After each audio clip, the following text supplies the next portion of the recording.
The space station, another step in the continual building process, where each venture into space forms the foundation for exploring the universe. As man strives to reach new heights in space exploration, he must first develop the skills necessary to successfully live and work in the zero gravity of space.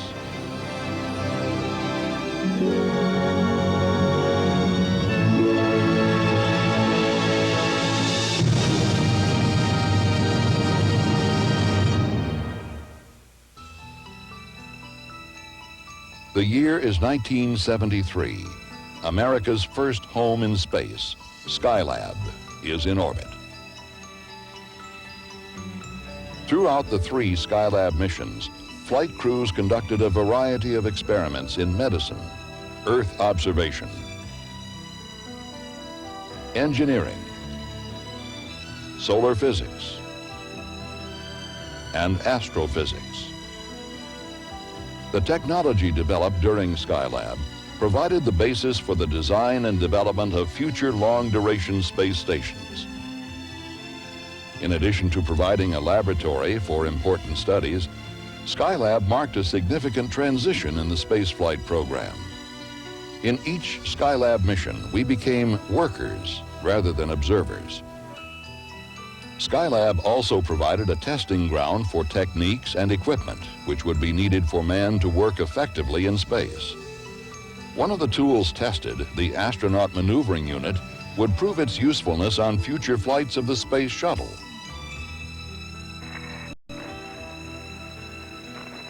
February 1984, the 11th mission of the Space Shuttle program, Mission 41B, is in orbit.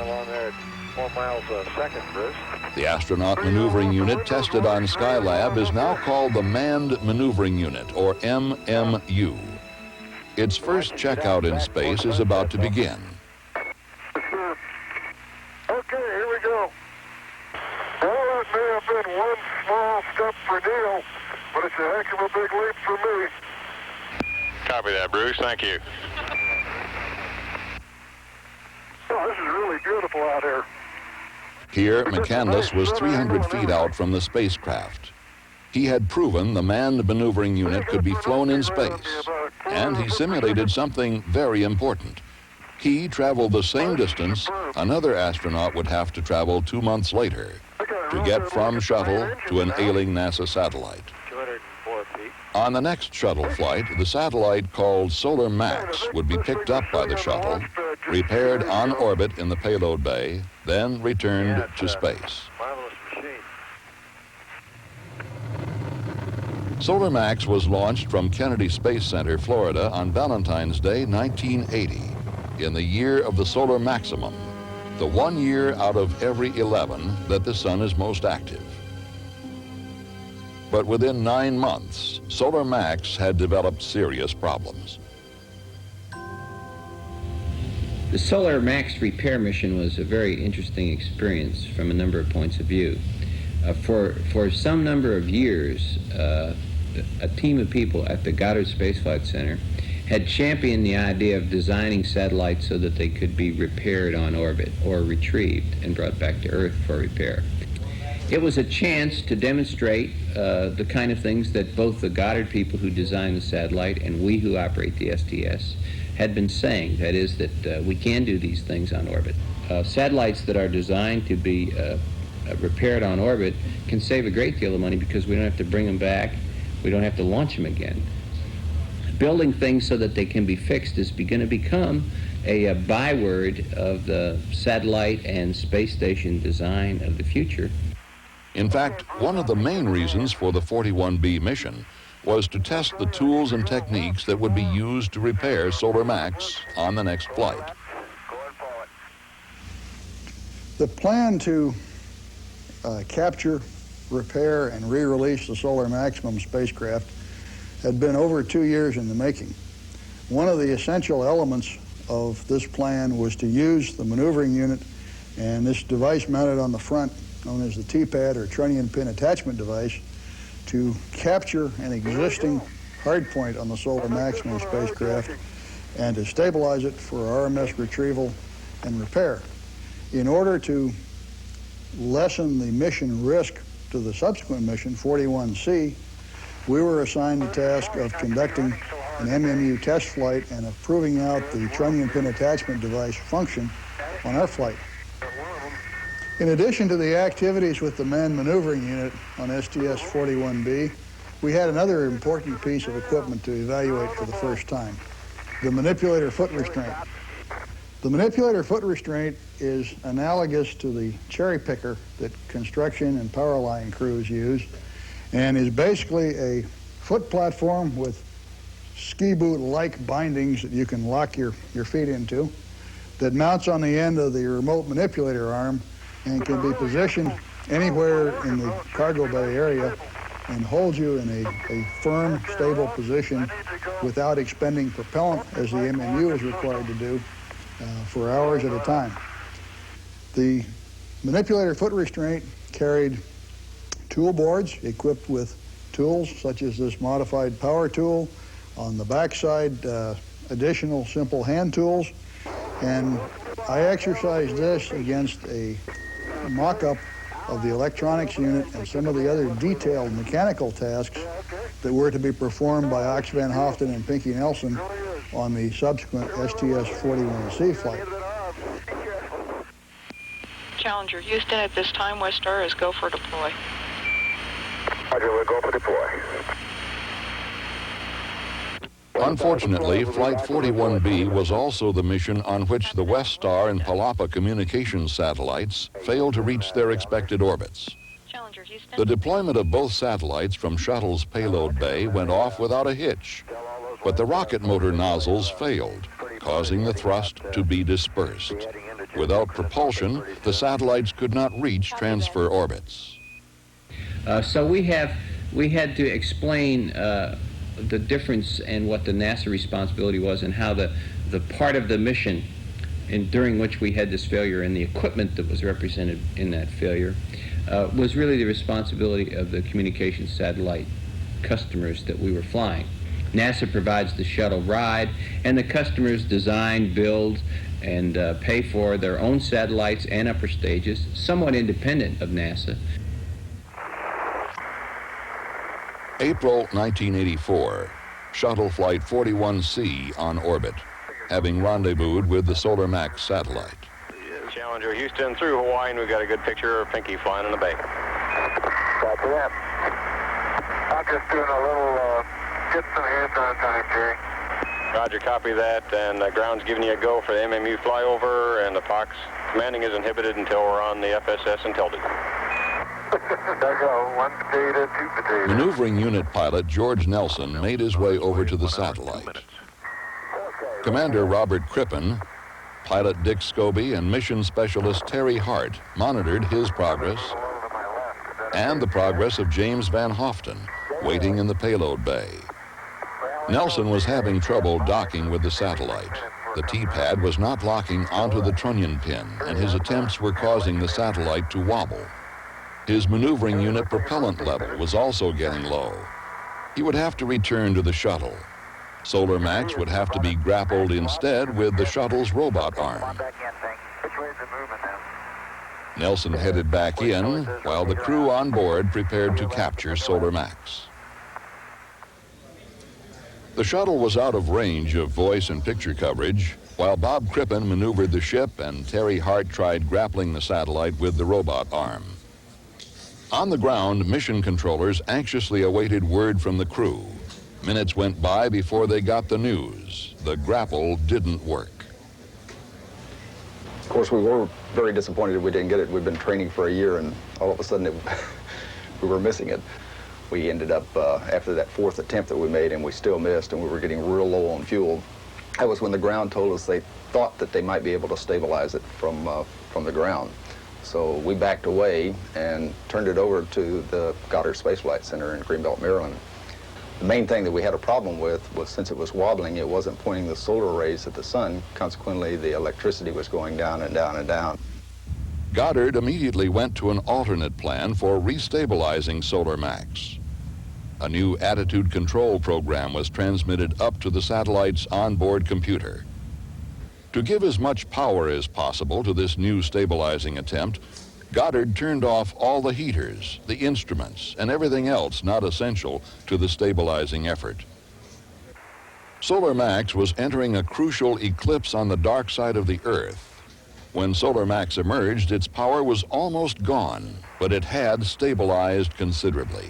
The method worked. The next time controllers checked, the satellite had stabilized even more and moved into a position that exposed the solar panels to the sun for a brief 10 minutes. When the crew awoke from their sleep period, Goddard had presented them with a Solar Max that was ready for capture. Crippen could now move the shuttle toward the satellite for another grapple attempt with the robot arm. This is Mission Control, Houston. Loss of signal at the tracking satellite. The remote manipulator arm was in motion at the time of loss of signal. Challenger Houston standing by through Yargety. Okay, we've got it, and we're in the process of putting in the FSF. Outstanding. With Solar Max secure in shuttle's payload bay, the repair could now begin. Up a little bit more and a little bit more towards the satellite. Got plenty of room towards The first order of business, of course, was to change out the attitude control system. That was the main thing, to repair the satellite. I don't know, Peggy, that trunnion pin may be... Next, we attempted the main electronics box, which was a major part of one of the prime experiments. That night, the ground went through the checkout of the satellite to make sure that it was working properly. Challenger Houston, your go for release as long as you're within 5 degrees. Roger. The next day, we redeployed the satellite with the attitude control system and all 7 of its experiments working properly. The first retrieval and repair of a satellite in space had been a success. The Solar Max repair mission was a great achievement. It was an example of planning to do something and finding that the primary method of doing it, that is Plan A, didn't work. We had to call upon Plan B during the course of that flight. The fact that 41C was a success strongly influenced the decision to make 51A a mission which would rescue the Palapa and Westar satellites. An interesting aspect of this mission was that NASA did not own the satellites. The insurance underwriters owned them. So what was new for us was that now we had a new party involved in the discussions, in that the ownership of the satellites was in fact the insurance underwriter in both cases. So we had a set of discussions in Washington, primarily at our headquarters level, where the details of working out the agreement as to who would pay for what and how much NASA would charge the underwriters gradually developed over a period of time. A crew was named and began training as a team, with equipment designed and built specifically for the rescue of Palapa and Westar. Perhaps one of the most important elements of the retrieval operation was the Apogee Kick Motor Capture Device, or Stinger as it was called. It was the tool the astronaut would use, together with his maneuvering unit, to capture the satellite, stabilize it, and bring it back to the shuttle. Hughes Aircraft Company had to begin the complex job of maneuvering the satellites into position before final negotiations with the insurance carriers could be completed. Otherwise, there would not have been enough time to place Palapa and Westar in the precise position, in the precise orbit, at the precise time for rendezvous with the shuttle.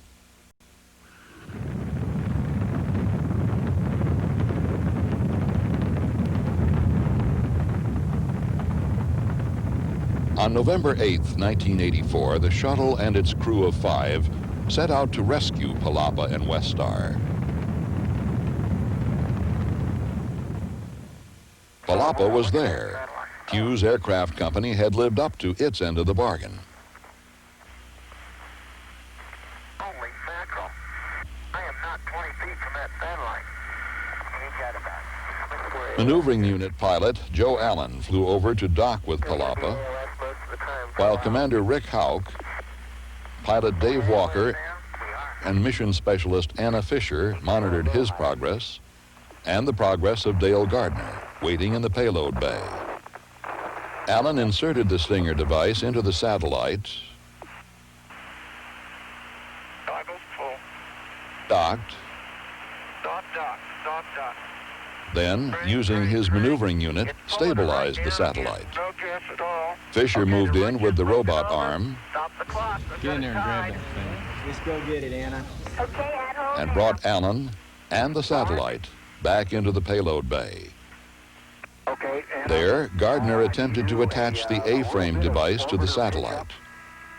The A-frame had a grapple fixture installed on it to be used by the robot arm to hold the satellite, while Gardner and Allen attached the support structure to it. hold it right there. Brakes on. The support structure was used to secure Palapa in the payload bay for its return to Earth.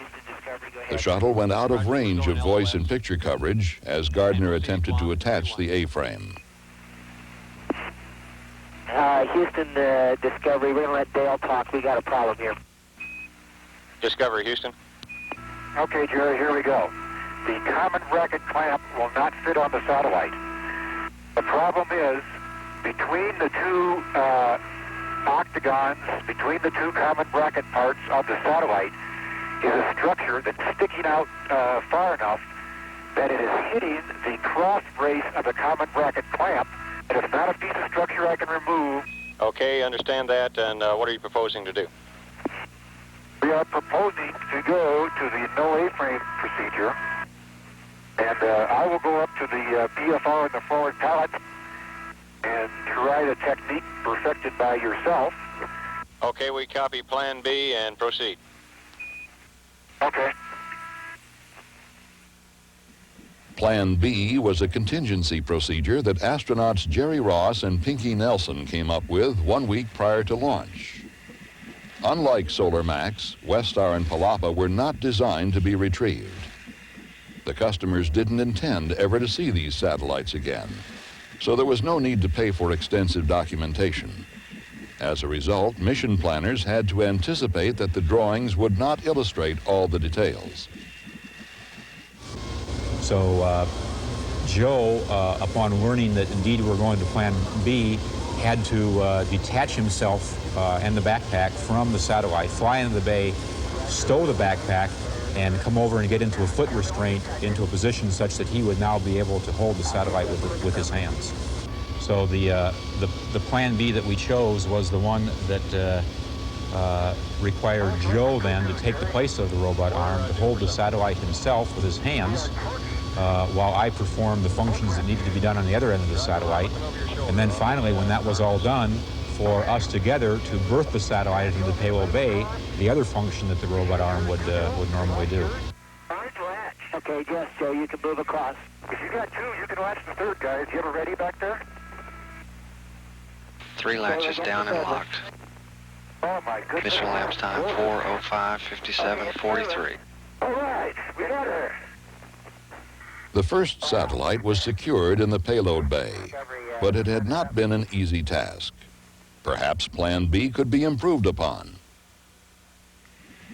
There was a one-day intermission between the Palapa and Westar retrievals, so Jerry Ross and Pinky Nelson went back into the water tank at the Johnson Space Center where they first developed Plan B to see if it could be improved upon. But the major difference was I would hold the satellite from a position on the arm, the robot arm. And that enabled us to work in the vertical without getting near the satellite already safely stowed aboard. Houston, Discovery. Discovery, Houston. Roger, we have 2 satellites latched in the bay. Roger, that gave us a big cheer down here. Mission 51A was a success, a dramatic example of the usefulness of man's presence in space. 51A also proved once again that plans and procedures could be altered on the spot if necessary to get the job done. NASA would put this experience into good use again in 1985 as 2 additional missions became involved in satellite rescue and repair. Discovery Houston. April You're looking good for deploy. 1985. Space Shuttle Discovery is in orbit. The mission started out normally enough with Telesat 1, a Canadian communications satellite being spring ejected from the cargo bay. Discovery Houston. During the crew's second day in space, SYNCOM 4 was deployed. Everything seemed to be going as planned. 2 for 2. The crew watched expectantly for the omnidirectional antenna on top of the satellite to raise to its standing position. However, Houston, this is Discovery. We are watching the SYNCOM. The Omni antenna is still down. Roger, Ray. Any kind of visual assessment you can give of the SYNCOM spin up, et cetera, would be appreciated. We sure like any kind of good photos you can be taken at this time, too. Yes, sir. The Omni is still down, and we're trying to watch the spin up. Discovery. About 45 minutes after deployment from the cargo bay, the firing of SYNCOM's perigee kick motor, which would start the satellite on its way to geosynchronous orbit, did not occur.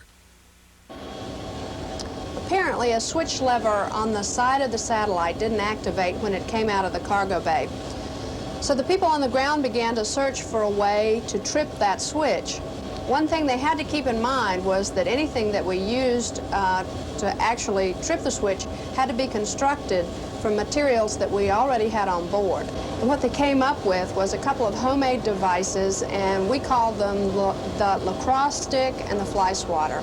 And they were basically made out of some metal tubing, some plastic book covers that we had on our checklist, a metal window shade, also some wire and some gray tape that we carry on board on every flight.